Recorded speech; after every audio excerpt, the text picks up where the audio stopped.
Hey Book Dragons, I'm so glad you joined me on the channel today. I wanted to talk about audiobooks that have changed my reading experience. Now, I don't read a lot on audiobook.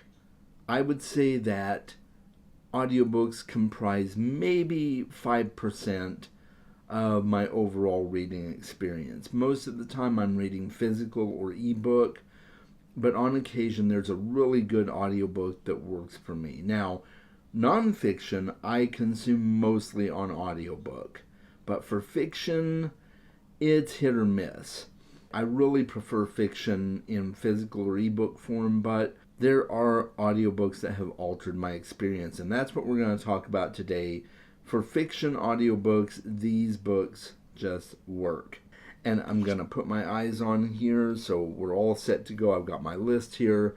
The first one I want to talk about is The Dresden Files by Jim Butcher. I am so happy that I eventually started listening to these on audio. And when I did start doing them on audio, I read it immersively. So I read the book alongside listening to the audiobook, and it's just an amazing experience. It really is. James Marsters narrates almost all of the audiobooks except for a short novella called The Law and the two short story collections like Briefcases. Other than that, he narrates everything. And he does have a couple of stories that he narrates in Briefcases. I don't want to make it like he doesn't do anything with Briefcases. He does. But it's just a completely altered experience when you're enjoying these with the audiobook. James Marsters is Harry Dresden. James Marsters is Bob the Skull. I mean, you can't take James Marsters out of this story, and I really hope he narrates the audiobook for the new book that's coming out in January. I just can't imagine anyone else doing Harry Dresden. Now, I did start off this series just reading the physical books. I've always been kind of leery about doing fiction on audiobook, but everybody raved about how good the audiobooks were, and so I decided, okay, I'm going to finish the series immersively with the physical and the audiobook together, and I am so glad I did, guys. I just had an amazing experience. I think you would too. I highly recommend doing the Dresden Files on audio.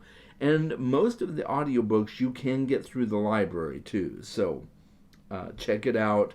It's awesome. The next one is The Warlord Chronicles by Bernard Cornwell. I really struggled with The Winter King when I first read it.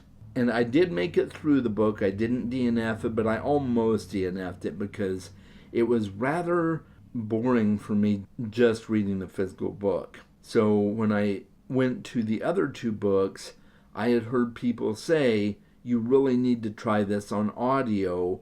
Don't give up on the series. And so I did, and I have to say I wholeheartedly agree. In fact, I would say that listening to the audiobook exclusively for this series is the only way to experience it, in my personal opinion. There will be people that disagree with me, but I firmly believe that the only way to read the Warlord Chronicles is on audio. And if you're not familiar with the Warlord Chronicles, this is Bernard Cornwell's Arthurian saga, and it is absolutely brilliant, edge of your seat. It is just so immersive, and I wasn't able to say that when I read The Winter King, but with the other two books, I'm like, oh, this is the only way to experience it. And I decided to buy the audiobooks so that I could re-listen to them in the future because they're that good. But you can get those through the library as well, which is what I did initially. The Hobbit by J.R.R. Tolkien. I absolutely love The Hobbit. It's one of my favorite books. I have captivating memories of reading this with my kids. I've read it 4 times now.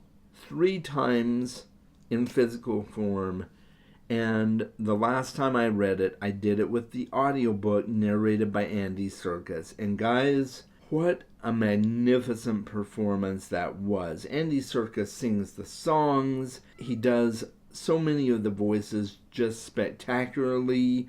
His voice for Gandalf is passing. There will never be a better Gandalf, I think, than Ian McKellen, but Andy Serkis does a good job of it, so I give him super duper kudos for that. But it's a magnificent experience, and it really does change how you experience The Hobbit. Am I never going to read it in physical form again? No, that of course not. I'm still going to read the physical book. Maybe the next time I read it, I'll do it immersively, because I just did it with the audiobook the last time, and it was such a great experience. So I can only imagine that doing it immersively will be an even better experience. Definitely check out The Hobbit by Andy Serkis. It is just a magnificent performance, and I will be doing an immersive read for Lord of the Rings here coming up soon with the Andy Serkis narration as well. So stay tuned for my thoughts on that. I'm going to set that there. The next one I want to talk about is Dracula. Now, I read this for the first time in 2023, I believe it was. Yes, 2023. And I'd never read it before. And I read it immersively with the audiobook. And boy, I tell you what, guys, what an awesome experience that was. Dracula is one of my favorite classic Gothic novels after doing it the way I did. And I just absolutely love this story so much. And it is such an enriching experience to do it immersively. I guess for this one, I might not say that it changed my reading experience because I'd never read Dracula before. I definitely think that it is a change in the way you would normally experience Dracula. So I highly recommend doing it immersively with the audiobook. It was a fantastic experience, and I can't wait to read it again. Will I read it with the audiobook next time? I don't know. I might just read it physically, but at least I've got the audiobook if I want to experience it immersively again. Let's talk about Good Omens by Terry Pratchett and He Who Shall Not Be Named. So I am a huge fan of this book. I've read it at least 3 times now, I think. And the last time I read it, I listened to it on audio with my youngest child. We just had an absolute blast. We did the full cast narration, which included David Tennant and Michael Sheen in their roles as Crowley and Aziraphale.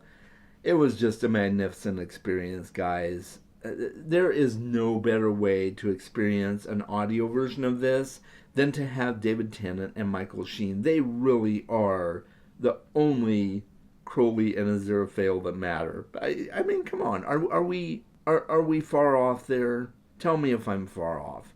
I love them in those roles. And so listening to the audiobook of this was just a mind-bending experience because I got to hear my favorite actors for those roles doing the audiobook. So the nice thing is it's a word-for-word adaptation of the book, and so you get a lot of the things that were kind of left out in the adaptation on Amazon Prime. The adaptation was great, but it did have to leave some things out, and so you must read this book and just ignore one of the co-authors. The other one I want to talk about that I do have in physical form is The House in the Cerulean Sea by T.J. Klune. And I did a reread of this leading up to the release of Somewhere Beyond the Sea. I wanted to reread this. I didn't really have time to add it into my reading lineup for that month unless I did it on audio, and I found the audiobook through the library, and I absolutely loved the audiobook for House in the Cerulean Sea. It was just such a different experience in a good way. You experience this book a certain way, reading it physically, and then you get all that plus more. There's so much emotion and expression that goes into the audiobook that you just feel like you're so much more immersed. And I did not read the physical book alongside the audiobook for this one. I just listened to the audiobook, but it was a great experience. I'm so glad I did it that way because it was worth rereading this book leading up to the release of the second book because it leads right into the second book. I'm just so glad I did it that way. So, yes, that is that one. Then there are 2 Stephen King books on this list. One is It. I almost DNF'd it about 200 pages in, and a friend of mine that I was venting to about it suggested that I should do the audiobook for it because she had done the audiobook and really liked it, and so I'm like, okay, I'll try the audiobook, and it was a better experience. I will not read it again. I did not really like it that much, but I finished the book. I made it through, and it wasn't a bad story. It was just okay. And I'm glad I read it on audiobook, so I was able to finish it. The narrator was great. It definitely kept me engaged in the story more, so I highly recommend if you're struggling with it or if you've been on the fence about reading it, definitely give it a shot because you may like it better than I did. And if you're struggling reading it, try it on audio. It was a much better experience for me that way, and I would never read the book physically if I went back to it, but I'm not going to reread it. The other Stephen King book that I did this with was The Stand. And with The Stand, I didn't even bother doing the physical book because of just how large it is. And I'm really glad I didn't because the audiobook saved me. I mean, I would not have been able to read that book had it not been for the audiobook because even the audiobook dragged in places. I was like, oh, really? Can we just move on? We just need to get through this. And I didn't speed it up or skip or anything like that. I did listen to it at a normal speed. But once I was finished, I was like, oh, I'm glad I did the audiobook. I wouldn't read that book again either, to be perfectly honest. It was just okay.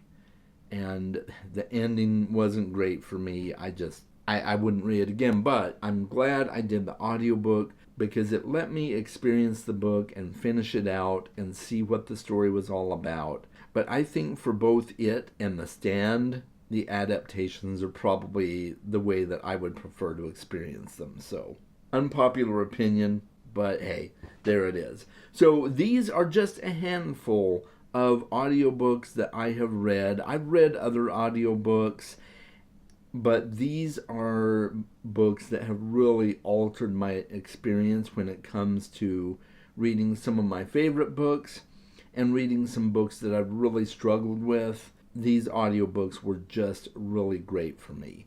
Let me know in the comments what some of your favorite audiobooks are. Audiobooks that you think I should read maybe that would give me a different outlook on a book series. I would love to dialogue with you about that. I can think of a few series off the top of my head that people are probably going to say, hey Chaz, I know you DNF'd this series, or I know you're struggling with it, maybe try the audio. But I'm not going to say what those are. I'll just see what kind of comments I get. And until next time, guys, make sure you read more books. And also, if you want to check out more of my videos, here's some cards at the end of the video.